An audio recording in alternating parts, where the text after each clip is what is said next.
Happy Sunday, everybody. I wanted to do a quick video about my last video.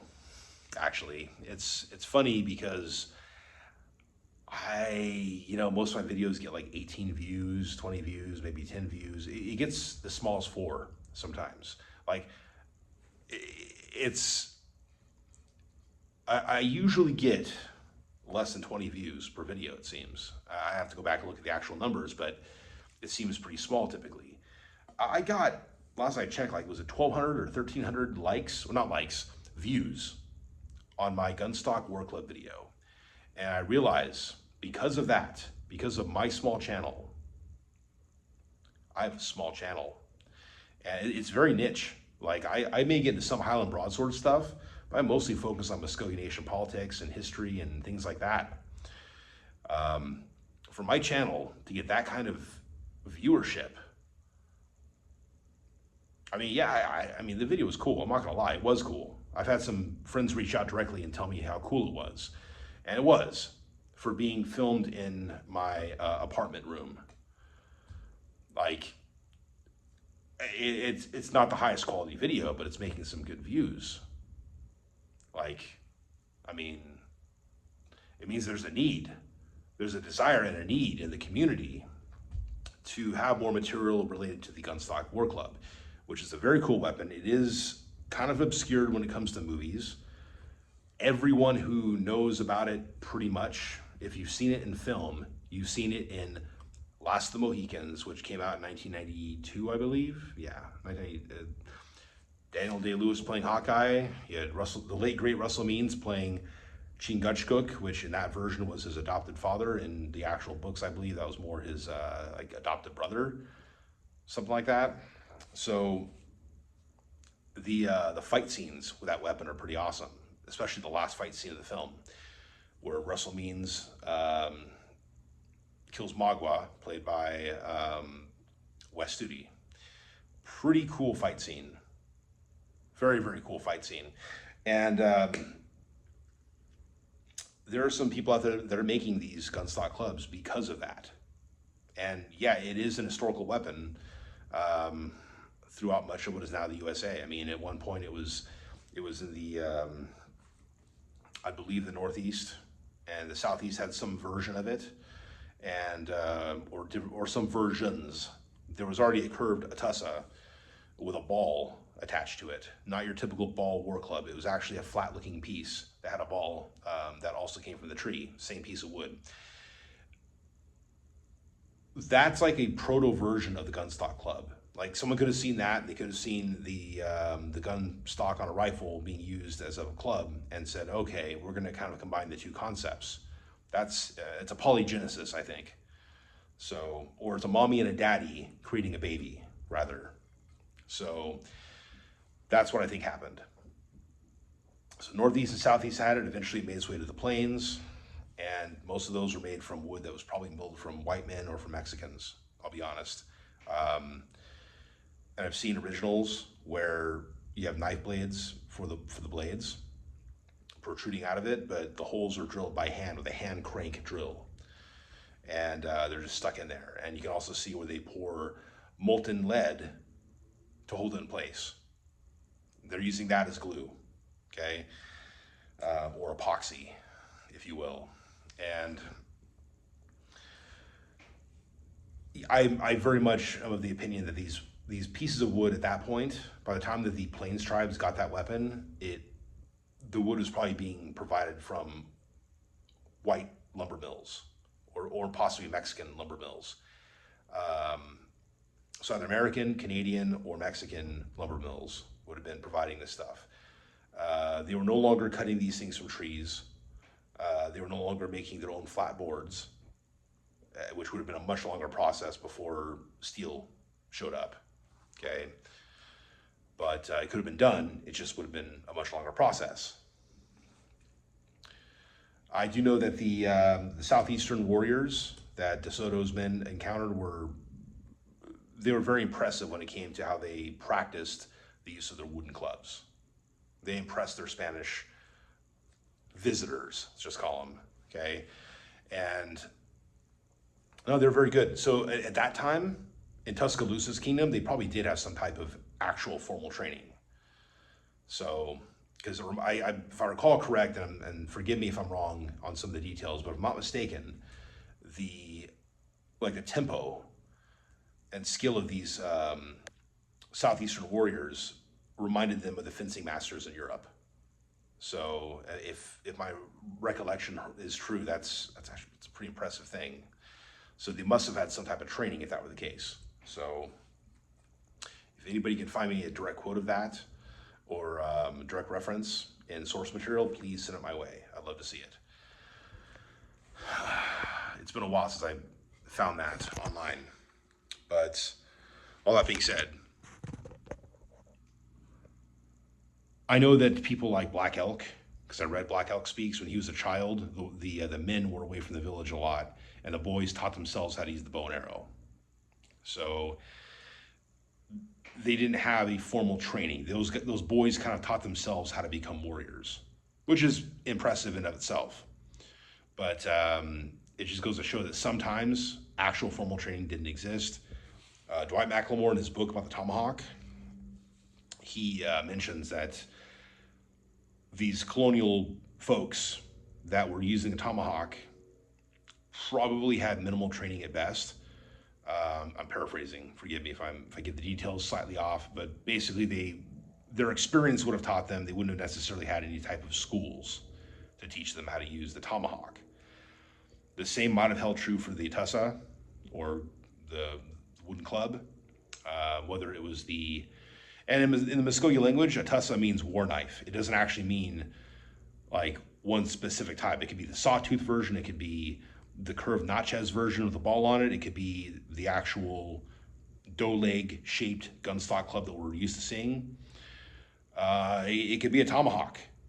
It could literally be a tomahawk. That would be a war knife. All of them would have been. So, yeah, Atusa, war knife. The term gunstock club wasn't really, I don't believe that was being used as a Muskogee term. That's more of a modern term used to refer to that type of weapon in the English language. So, but anyway, there's definitely a desire for this type of material to be seen, and I'm hoping to present more of that type of material, as well as, tomahawk, as well as the ball war club, as well as the sawtooth Atusa.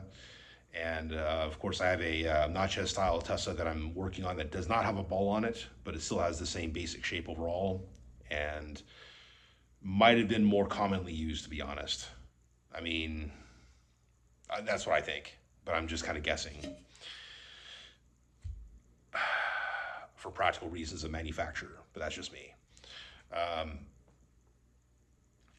Yeah, I want to show more of that. I've been kind of watching some videos on Doyle Irish stick, which I've been doing anyway for years. I've been watching it. I'm kind of practicing some of the drills with my little boy, and I'm hoping to do that more often and hopefully find some training partners to actually do that with, because I've been wanting to do Doyle Irish stick fighting for a long time. I know there's Antrim Bata as well, which is cool, but I'm not as impressed by it. There's also Keegan Bata, which I more recently heard about. And Keegan's a guy in England, but his ancestors, much of his ancestry is Irish. And these are Irish guys who actually fought with, shillelaghs, even in England when they, migrated over for work. So interesting provenance of some of the stories. Like, I know that Glenn Doyle has a shillelagh that came from his father, and it may even go further back in the family line. The Keegan, Mr. Keegan has a shillelagh that's definitely pretty ancient. It has what looks like maybe some type of a Tudor rose or Jacobite rose etched into it. So I don't know. It's interesting, but I'd like to present more of that material in the future as I have more opportunity, hopefully, to do so. I am in an interesting transitional phase of my life with some things in my personal life that I won't get into this time, but I'm still hoping as I train with my boy and hopefully have some time in the future to train with friends nearby that I can eventually produce more material. I've become friends in the last couple of years with Robin Price of La Battleon. Brian Price is the armorer who made the book about armor making, medieval armor manufacturer. Robin is a decades experienced martial artist who was a Savate champion in the 80s, and he created a martial art called La Battleon, which is basically is kind of hybrid system of Celtic with Native American combat styles. He does a lot of tomahawk and knife. He does a lot of Apache knife. He's actually now a master of that. Robert Redfeather's system. I've met him. We're friends on Facebook. He's a really cool dude. And I've been kind of training solo with some of Robin's Cherokee tomahawk and knife drills. He has a couple videos online. Go check those out. If you want, I'll put them in the description. Let me know. And yeah, really nice guy, good man. Yeah, good man. I'm really happy to be friends with him and also the other folks that are associated with La Battleon locally.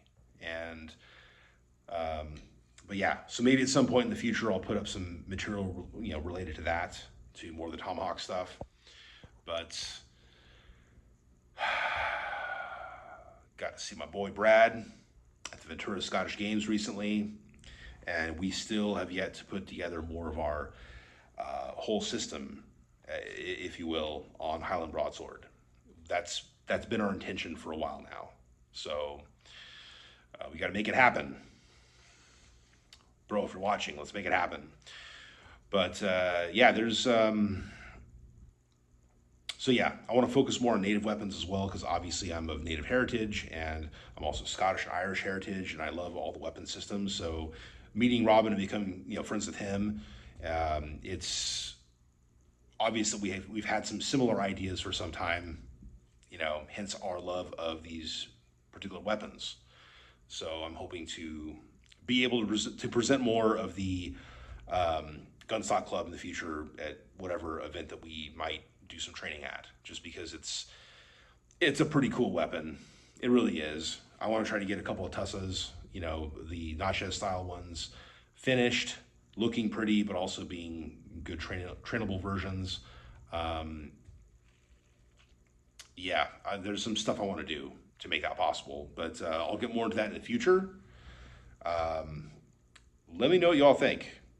Let me know if there's anything in particular related to native and Celtic weapons that you would like to see on this channel, and I'll see if I can make it happen, because I love that stuff. I've loved that stuff for a long time, okay?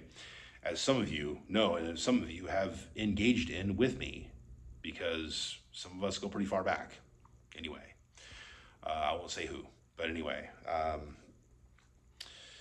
I don't have a Claymore anymore. I sold my Claymore. I had to sell a bunch of stuff before I moved to where I'm at now. And, or years ago, before I moved to Southern California, I had to sell off a lot of my stuff. Maybe someday I'll get some of it back. Not the same ones, but I'll get a Claymore again someday. But for now, I got to content myself with training with gunstock clubs, tomahawks, a bit of Bowie knife, and still doing Highland Broadsword when I can. So, and being a dad, working, trying to make money, and just doing the thing. So anyway, I'll let you guys go for now. Thank you all for watching. Keep me posted on stuff that you might want to see me do on this channel. Like I said, I really want to, I kind of want to build the channel up more now that the last video seeing that high of a viewership, it's impressive for my small channel. It means that tells me I'm one of the only guys doing this on YouTube, which is true, because I've looked for this type of stuff on YouTube. And that's maybe partly why I made that video, is so you guys can have something related to that is, something to think about, some type of practical understanding of how these weapons may have been used, so that you can maybe improve your own training independently as as time goes on. So anyway, let's go for now. Thanks for watching. Mano.